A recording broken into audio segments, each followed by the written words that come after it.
Entramos en el último bloque de este tramo de desayunos, hablemos de tierras raras. Sí, es un tema que viene apareciendo en las noticias en las últimas semanas. Las negociaciones de paz entre Ucrania y Estados Unidos avanzan luego del anuncio de un acuerdo preliminar del cese al fuego, aunque todavía falta que Rusia dé su aprobación. Sin embargo, detrás de todos estos discursos oficiales, las promesas de reconstrucción, hay una cláusula que podría cambiar el rumbo del país y es el acceso estadounidense a las tierras raras ucranianas. Bueno, ¿qué son las tierras raras? Porque nunca hablamos de este tema.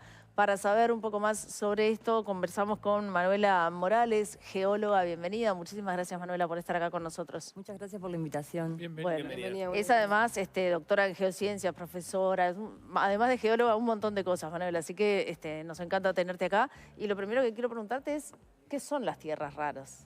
Bueno, las tierras raras son un grupo de elementos químicos, 17 elementos en la tabla periódica se ubican en la serie de los lantánidos, la mayoría, 15 de estos elementos, y hay otros dos que son el escanio y el itrio, que tienen un comportamiento físico-químico similar y se ubican arriba. En realidad no son tan pesados, son más livianos y ahí se agrupan por los usos, sobre todo, que tienen las aplicaciones. ¿Y cuál es el valor de esos elementos? Bueno, las tierras raras hoy en día se usan para un montón de aplicaciones tecnológicas, en la medicina, en resonancia magnética nuclear, por los imanes muy potentes, los imanes de neodimio y de otras de las tierras raras.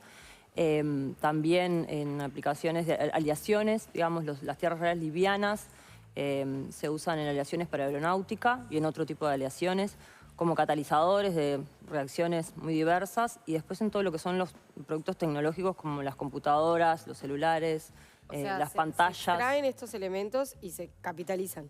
Sí, sí, exacto, sí. Pero estos elementos están, ¿dónde están? ¿Están como un yacimiento de hierro o de oro o están dispuestos de otra manera en la naturaleza? Bueno, en realidad, las tierras, eso no lo expliqué, que se le llama tierras o se le llamaba tierras antiguamente en química a todos los óxidos de metales.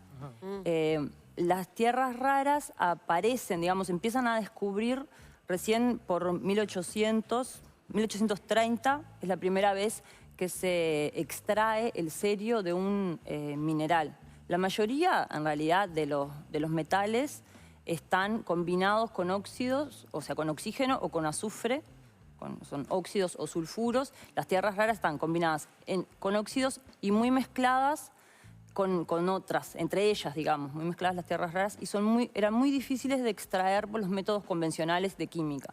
Entonces demoraron muchísimos años, más de 100 años, en separar todas las tierras raras de los minerales que la contenían. Entonces desde 1830 hasta 1947 que se pudo extraer la última tierra rara, el prometio.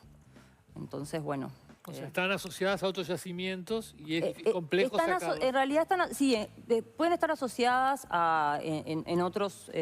con otros recursos minerales, por ejemplo con el uranio, y ahí se sacan como subproducto de la extracción del uranio, por ejemplo.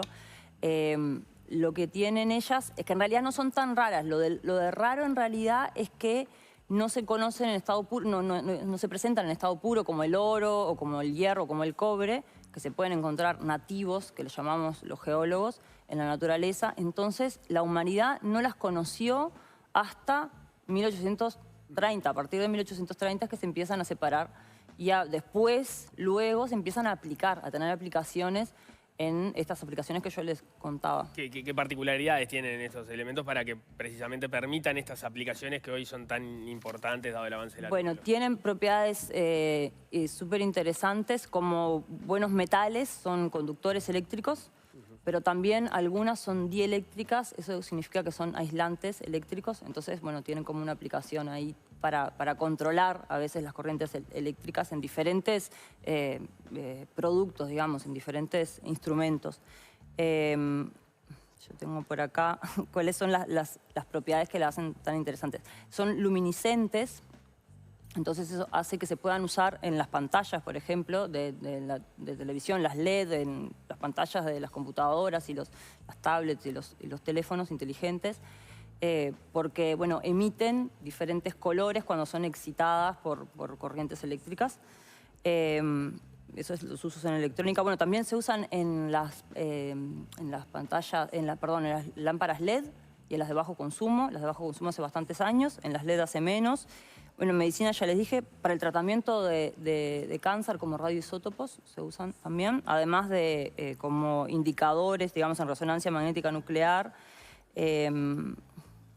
Y decías, no son tan raras en cuanto entonces a la frecuencia con la que se puede encontrar en la naturaleza. Lo costoso es poder, o lo difícil hasta ahora era poder extraerlas. Sí, o sea, sí, lo más difícil y sigue siendo complicado es separarlas entre ellas, en realidad, sobre todo. Aislarlas cada una. Aislarlas cada una. Bueno, se encuentran adentro de ciertos minerales, a ver que los tengo, no sé, hay una presentación, la monazita, la bastaencita, la cenotima y la laparita, que son distintos fosfatos o carbonatos de tierras raras. Y en realidad, si uno se fija en la fórmula química que tienen esos minerales, no son nunca puros, son como una combinación. Por ejemplo, la monazita puede tener cerio, lantano, itrio, neodimio, samario y torio, que torio es radioactivo.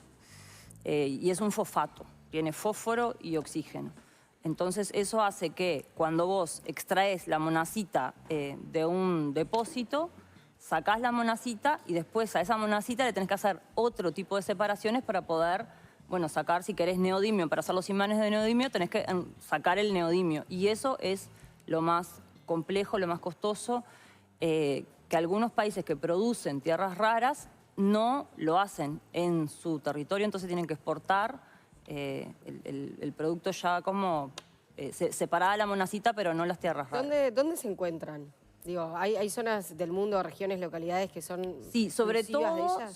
todo el mayor productor y las mayores reservas del mundo están en China. De ahí en realidad toda la complicación geopolítica, bueno, porque China domina el mercado, China produce productos tecnológicos y tiene, bueno, ahí sus propios yacimientos. Entonces, bueno, están como muy independientes, digamos. Estados Unidos está muy por debajo en la producción. Y Ucrania, que es el gran tema ahora. Ucrania en realidad no produce tierras raras más allá de el itrio, nada más. No, el escanio, perdón. El escanio como subproducto de la producción de uranio es lo único que produce Ucrania hoy en día.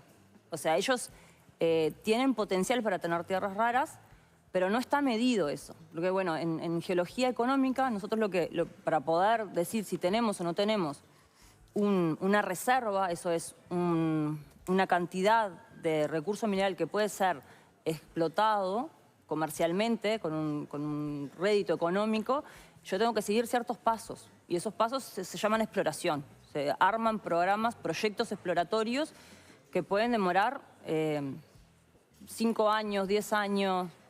Pero cuando Trump pide quedarse con las tierras raras, está pidiendo quedarse con el potencial, con esa exploración, con la producción. Sí, yo no conozco los contratos, creo que son confidenciales. ¿Cuál es la demanda concreta en relación? Pero a mí lo que me parece que lo que quiere Trump, o lo que quisiera cualquier país que quiera asegurarse, digamos, el suministro de las tierras raras, es tener la exclusividad para los proyectos de exploración.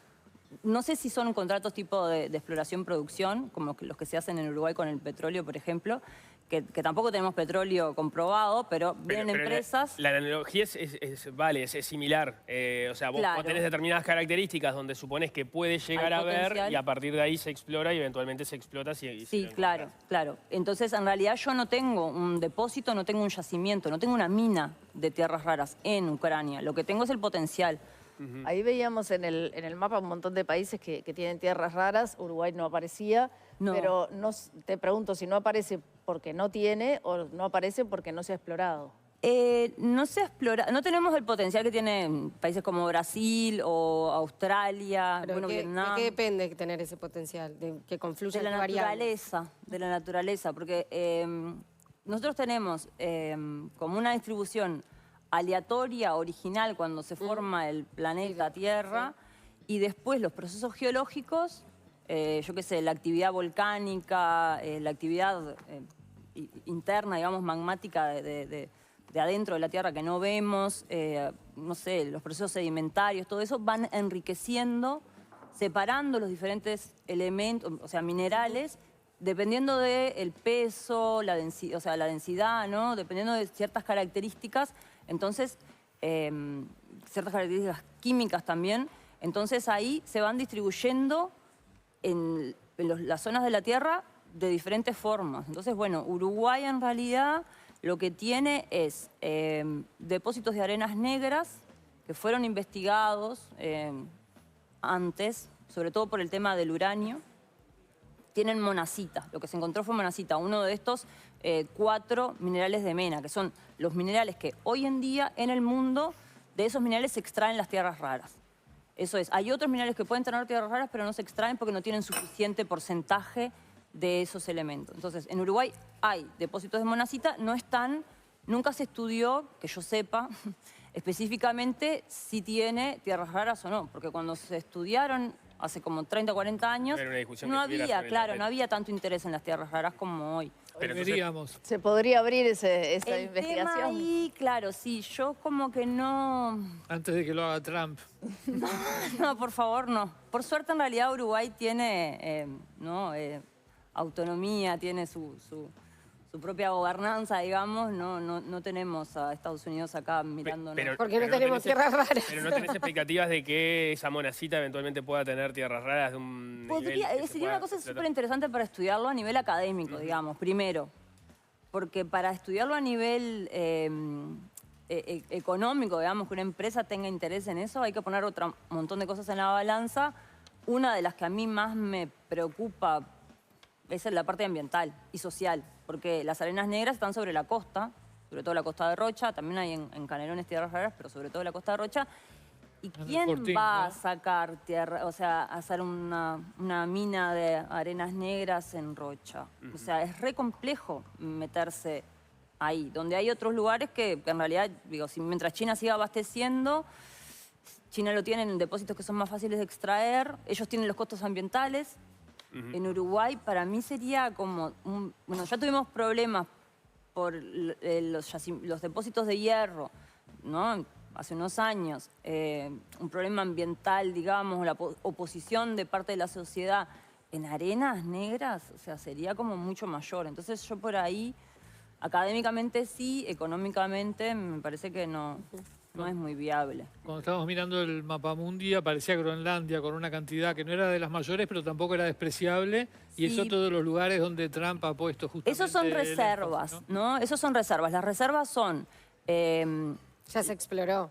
ya se exploró, exacto, ya se exploró y pueden ser reservas que son probables, que puede llegar a hacerse ahí a una mina o probadas. Ahí no especifica, no la separa. Entonces, bueno, Groenlandia tiene potencial, pero bueno, hay que primero aplicar lo que se llama factores modificadores, que son, bueno, cuánto va a costar la minería en sí, cuánto va a costar, yo qué sé, los aspectos legales, los aspectos ambientales, la aprobación social, esta que yo les mencionaba, sin aprobación social no puedes hacer nada. Entonces, bueno, hay que poner todo eso en la balanza y ver si es económicamente redituable o no. Si las tierras raras el precio aumenta, bueno, entonces sí, tal vez es más interesante Groenlandia. Si el precio baja, ya no. Bien. Manuela Morales, gracias por ayudarnos a entender todo este tema, que teníamos solo el titular. Muy Bueno, amable. muchísimas gracias por Muchísimas la gracias. Que pasen bien.